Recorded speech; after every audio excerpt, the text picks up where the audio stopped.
Good morning बच्चों। कल मैंने आव्यूह फिर शुरू किया। इनवर्स ट्रिग्नोमेट्रिक फंक्शन को समाप्त करते हुए आव्यूह को प्रारंभ किया गया और ज्यादा नहीं, आव्यूह की परिभाषा बताते हुए हमने काइंड्स ऑफ मैट्रिसेस यानी आव्यूह के प्रकार को एक्सप्लेन किया।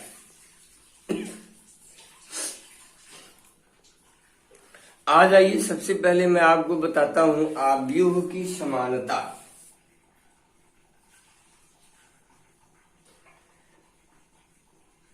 आव्यूह की समानता, इक्वेलिटी ऑफ मैट्रिसेस। आव्यूह की समानता क्या है बच्चों? दो आव्यूह समान होंगे यदि और केवल यदि उनके सभी संगत अवयव समान, all corresponding element are equal, then given matrices are equal. जैसे आपने ए लिखा, A11, A12, A13, A21, A22, A23। आपने बी लिखा B11, B12, B13, B21, B22 and B23। और आपने कहा कि A इक्वल टू बी।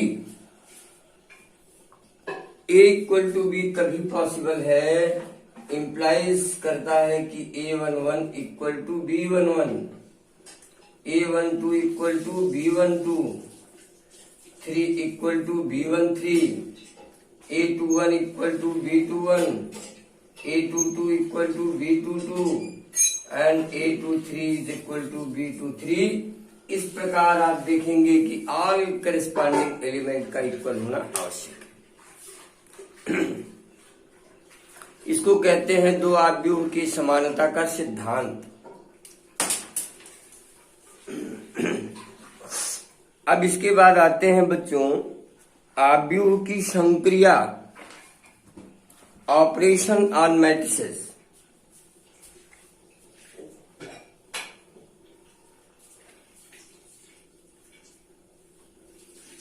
आव्यूह की संक्रिया,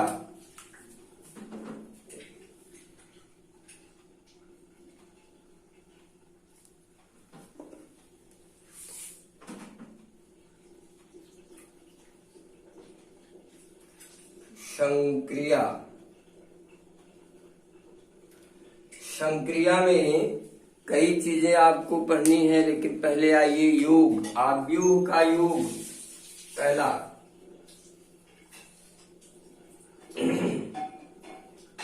आव्यूह का योग, दो आव्यूह के योग की क्रिया में उनके संगत अवयवों को जोड़ा जाता है। ये बात आपको पहले भी बताई गई है, पहले भी पढ़ाया गया है और पुनः मैं रिपीट कर रहा हूं। एग्जाम्पल के से देखिए इसको कि यदि A बराबर 1 2 3 4 5 6 और B इज इक्वल टू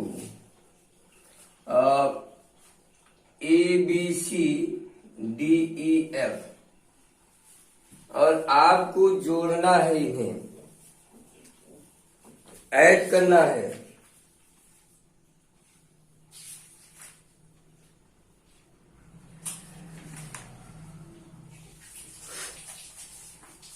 चलिए ऐड करना है तो A प्लस बी कब पॉसिबल है, कैसे होगा?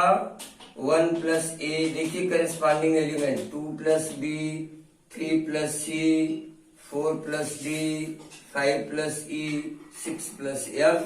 ये देखिए A प्लस बी हो गया। इसीलिए कहा जाता है, एक गुणधर्म इसको कहते हैं, property of matrices on addition.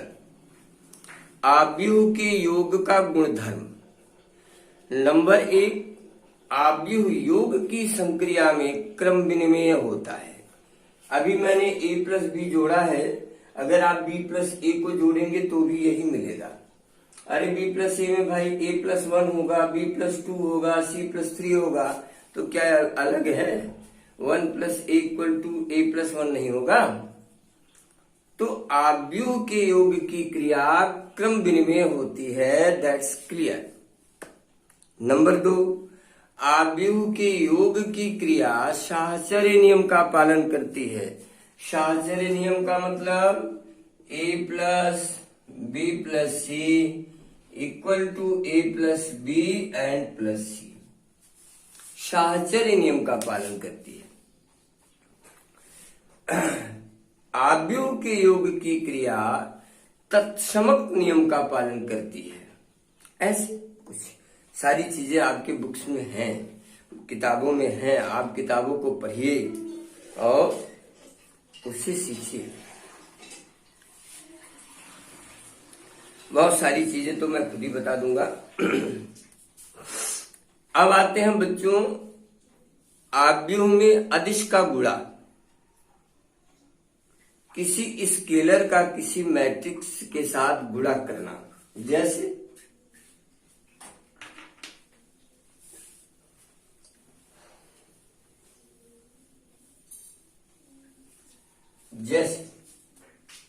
Late A is equal to 1 2 3 4 5 6 7 8 9, और हम इस आव्यूह में 2 से गुणा करना चाहते हैं। स्केलर का क्या मतलब? अदिश कोई भी हो सकता, के से गुणा करना चाहते हैं, के से, यानी के ए हमको चाहिए। तो के ए के लिए बच्चों गुणा करेंगे सारे एलिमेंट में, 2 के, 3 के, 4 के, 5 के, 6 के, 7 के, 8 के एंड 9 के। ये देखिए, इस तरह किसी भी आव्यूह में आप किसी अदिश का गुणा कर सकते हैं, स्केलर प्रोडक्ट कर सकते हैं। और स्केलर प्रोडक्ट करने की विधि ये है।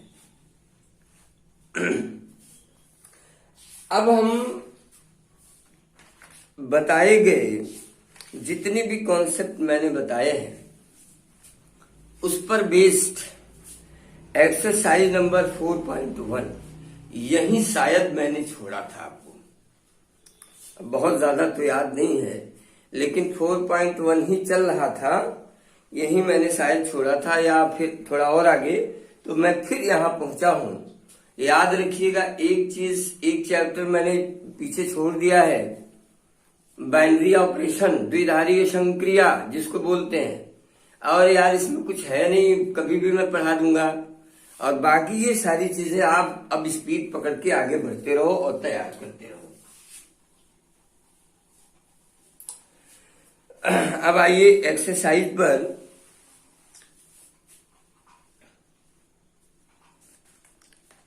पहला सवाल देखिए बच्चों, फर्स्ट क्वेश्चन, यदि एक आव्यूह में 5 पंक्ति तथा प्रत्येक पंक्ति में 3 अवयव हैं तो उस पंक्ति का क्रम क्या होगा? कितनी पंक्तियां हैं?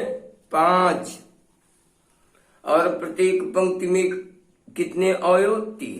तो बच्चों किसी पंक्ति में जितने अवयव होते हैं उसके उतने स्तंभ होते हैं।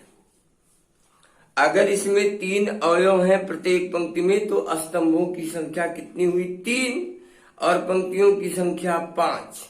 इसलिए क्रम क्या हुआ? क्रम हो गया 5 गुणे 3। ये क्रम क्लियर। दूसरा, यदि एक आव्यूह में 12 अवयव हैं तो उस आव्यूह के सभी संभावित क्रम ज्ञात कीजिए। जितने फैक्टर उतने संभावित क्रम। 12, 4 गुणे 3, 3 गुणे 4, दोनों में अंतर है। यहाँ पंक्तियों की संख्या 4, स्तंभों की संख्या 3। यहाँ पंक्तियों की संख्या 3 और स्तंभों की संख्या 4। हम 2 गुणे 6 लिख सकते हैं, 6 गुणे 2 लिख सकते हैं, ये भी 12 हो जाएगा। हम 1 गुणे 12 लिख सकते हैं और 12 गुणे 1 लिख सकते हैं। ये है सभी संभावित क्रम यानी कोटि। क्या किया मैंने, फैक्टराइज किया, यानी 12 के ऐसे सभी दो भाग जिनका गुणनफल 12 आ जाए वो उसके क्रम बन जाएंगे। तो अब देखिए 4 गुणे 3 बना तो 3 गुणे 4 भी बना, 2 गुणे 6 बना तो 6 गुणे 2 बना, 1 गुणे 12 बना तो 12 गुणे 1 बना। यानी 1 गुणे 12 का क्या मतलब, पंक्ति 1 2 3 4 5 6 7 8 9 10 11 12 पूरा 12 ऐसे लिखा हुआ। 12 गुणे 1 का क्या मतलब, 1 2 3 4 5 6 7 8 9 10 11 12, ये अंतर है दोनों में। आप अगर आपको समझ में नहीं आता हो तो आप इस तरह समझ सकते हैं। देखिए 1 गुणे 12 का मतलब हुआ पंक्ति 1 है, अरे ये हो जाएगा 1 2 3 4 5 6 7 8 9 10 11 और 12, ये है 1 गुणे 12। 12 गुणे क्या है भाई, अब बड़ा करना पड़ेगा ऐसे 1 2 3 4 5 6 7 8 9 10 11 12, ये देखिए ये स्तंभाकार आव्यूह, ये क्या है, आयताकार आव्यूह है, क्षैतिज आव्यूह, और ये ऊर्ध्वाधर आव्यूह। तो ये सारी चीजें हैं, आप इसको अच्छे से। प्रश्न नंबर 2 में आइए, आपको ले चलते हैं प्रश्न नंबर 2 में।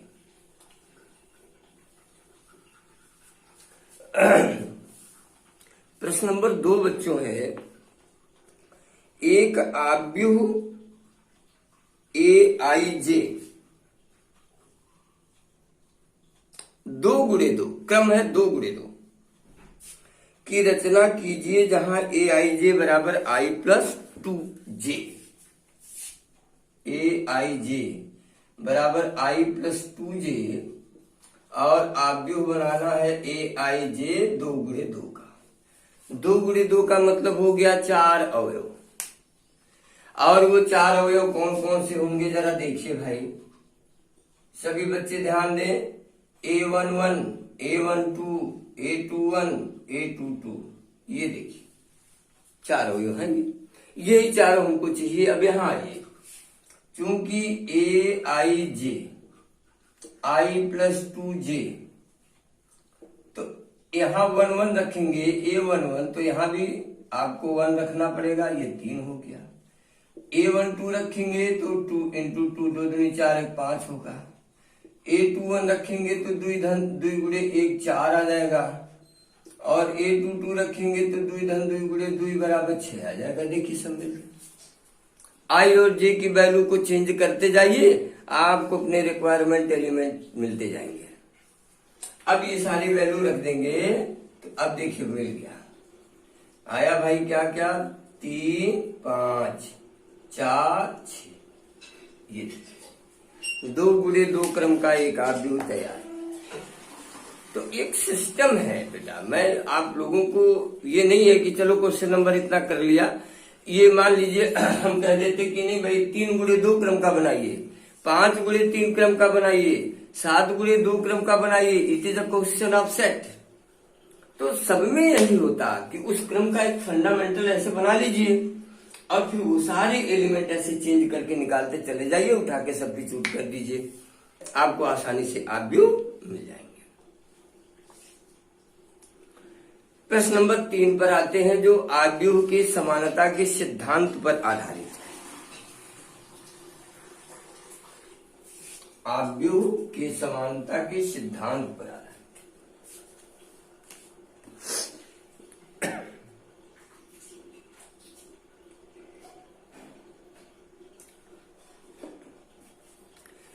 दिया है। यदि x, एक प्रश्न है बच्चों, question number 3, x 3x minus y, x 3x minus y 2x plus z 3y minus 2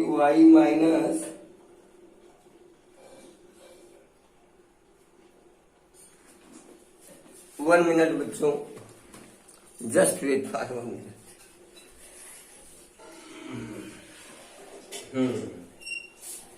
अब सही है।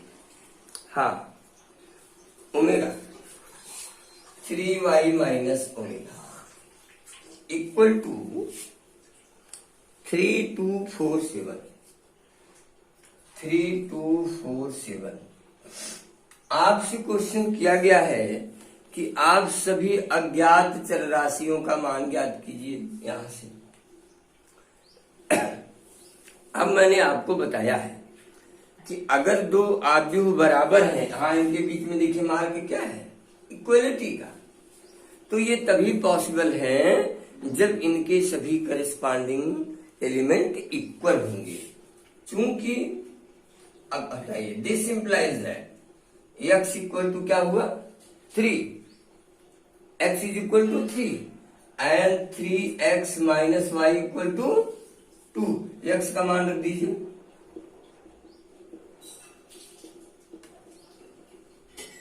-7। कैलकुलेशन करेंगे, y की वैल्यू कितनी आ गई 7। 2x प्लस जेड, x का मान लिखिए 4 minus 6 equal to -2 and 3y minus omega equal to 7। तो 3 into 7 minus omega equal to 7 और 7 21, तो 13 7 14 -14 कैंसिल आउट होगा। ये देखिए, ये ओमेगा की वैल्यू, y की वैल्यू, x की वैल्यू और z की वैल्यू। अब कभी भी इस तरह का कोई भी क्वेश्चन आपसे किया जाता है कि आप बताइए, 2 नंबर के क्वेश्चन बोर्ड में आते हैं, आप जान लीजिए, सतर्क रहिए, खासकर उन बच्चों से जो लोग थोड़ा कमजोर हैं, जो पढ़ने में थोड़ा वीक हैं, वो लोग सतर्क रहें। This type of question is most important for you. Short question, very short question पर आप लोग ज्यादा ध्यान दिया करिए। जो बच्चे कुछ कमजोर हैं, थोड़ा आपकी कैपेबिलिटी कम है, मेहनती कम करते हैं। अगला प्रश्न है चौथा, जोड़ना है आप लोगों को। तो मुझे लगता है बच्चों कि चौथा है, पांचवा है और छठा है, ये सारे क्वेश्चन आपको मैं होमवर्क दे रहा हूं, ऑल क्वेश्चन। अब इसमें जो भी नहीं आएगा आप हमको बता दीजिएगा, हम सॉल्व करके इसको आपको दे देंगे और आगे बढ़ चलेंगे। अन्यथा मुझे लगता नहीं कि इस एक्सरसाइज में कोई प्रॉब्लम आपको आएगी, कोई प्रॉब्लम नहीं आएगी। सारी चीजें आपके लिए आसान है और आप आगे थोड़ा मिलेगा बढ़िया क्वेश्चन, लॉन्ग क्वेश्चन मिलेगा आगे, लेकिन अभी यहाँ सब ऐसे ही है। तो उम्मीद करता हूं आप इस एक्सरसाइज को सॉल्व करेंगे। ये जितना मैंने पढ़ाया उसी पर आधारित है। ज्यादा से ज्यादा आव्यूह का योग होगा, आव्यूह का अंतर होगा, ज्यादा से ज्यादा आव्यूह के समानता का सिद्धांत लागू होगा। बस इतने तो पढ़ाया हूं, इसी पर बेस्ड है ये। तो इसको आप करेंगे आई होप, और फिर कल हम आगे आपको प्रोसीड करेंगे। और जल्दी जल्दी मैं कोशिश कर रहा हूं अब आगे ले चलने का। आज के लिए बस इतना ही। थैंक यू, बहुत बहुत धन्यवाद। और